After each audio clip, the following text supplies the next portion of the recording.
la jalousie est une arme plus dangereuse que la haine. Suis l'histoire de Demba. Dans un ancien royaume d'Afrique vivait un jeune guerrier nommé Demba.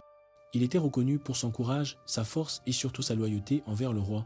Chaque bataille menée par Demba se terminait par une victoire. Le peuple l'adorait et le roi voyait en lui un fils qu'il n'avait jamais eu. Mais cette admiration provoquait la jalousie de Samba, le conseiller du roi. Depuis longtemps, Samba rêvait de devenir l'homme le plus proche du roi. Or, à cause de Demba, il était relégué à l'ombre. Un jour, le roi décida de récompenser Demba. « Guerrier valeureux, tu auras l'honneur d'épouser ma fille unique, la princesse Aïssata. » Toute la cour applaudit cette décision. Mais Samba, rongé par la jalousie, jura de détruire Demba. Le mariage de Demba et Aïssata eut lieu, et leur amour grandit chaque jour. Ils formaient un couple respecté, admiré et envié par tout le royaume. Mais Samba, dans l'ombre, préparait son plan. Un soir, il convoqua Aïssata en secret et lui dit « Ton mari cache quelque chose.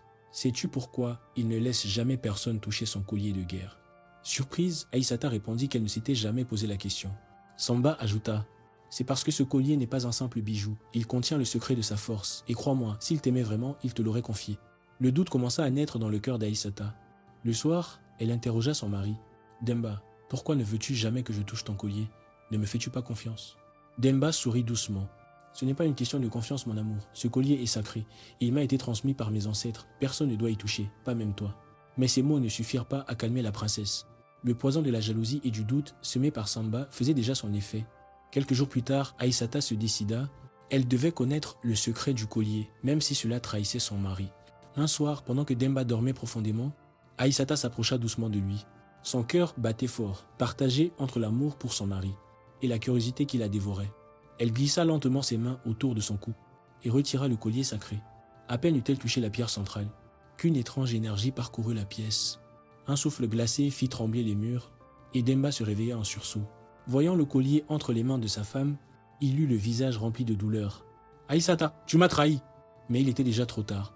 Le collier se brisa en 3 morceaux et avec lui, la force légendaire de Demba disparut. Samba, qui observait la scène dans l'ombre, entra aussitôt. Il éclata de rire. Voilà donc le grand guerrier réduit à rien, par la main de sa propre femme. Demba tenta de se lever, mais ses jambes étaient faibles. Samba s'adressa alors au roi, convoqué sur place. « Majesté, voici la vérité, ce guerrier vous trompait. Il tirait sa puissance non de son courage, mais d'un simple collier. Comment confier votre royaume à un homme si faible ?» Le roi, choqué et humilié, retira tous ses honneurs à Demba. Il le bannit du palais, malgré les supplications d'Aïssata. Demba partit, seul, le cœur brisé, avec la douleur de la trahison. Mais avant de quitter la ville, il se retourna vers sa femme et dit « Souviens-toi, Aïssata, le vrai danger ne vient pas de l'ennemi au combat, mais de la trahison de ceux qu'on aime. » Et il disparut dans la nuit. Pendant ce temps, Samba jubilait. Il avait réussi à détruire son rival. Mais ce qu'il ignorait, c'est qu'un secret bien plus grand que le collier de Demba allait bientôt éclater. Banni du royaume, Demba erra plusieurs jours dans la forêt. Faible, affamé, il tomba au bord d'une rivière. Là, une vieille prêtresse vint à lui. Elle ramassa les morceaux brisés du collier et dit d'une voix grave « Pauvre enfant, tu as oublié une chose essentielle. La force ne vient pas d'un bijou, mais de ton cœur. Ce collier n'était qu'un symbole. La vraie puissance a toujours été en toi. » Demba, surpris, demanda « Alors pourquoi ai-je perdu toute mon énergie quand il s'est brisé ?» La prêtresse sourit. « Parce que tu as laissé la trahison t'affaiblir. Un homme peut vaincre 1000 ennemis, mais il ne survit pas à la blessure de l'âme. Relève-toi, guéris ton cœur, et tu retrouveras ta force. » Ces paroles éveillèrent en lui une nouvelle détermination. Demba passa des mois dans la forêt, s'entraînant, méditant et apprenant auprès de la prêtresse. Peu à peu, il retrouva sa puissance, mais cette fois, elle venait de lui seul. Pendant ce temps, Samba régnait à la cour, manipulant le roi et humiliant la princesse Aïssata, qui pleurait chaque nuit sa faute. Un jour, le royaume fut attaqué par un empire voisin. Sans Demba, les guerriers étaient désorganisés. Samba, lâche, se cacha derrière les murs du palais. Alors que tout semblait perdu, une silhouette apparut sur le champ de bataille. C'était Demba, revenu plus fort que jamais. Son cri de guerre fit trembler l'armée ennemie. À lui seul, il renversa la situation. Le peuple acclama son retour, et même le roi comprit qu'il avait commis une erreur.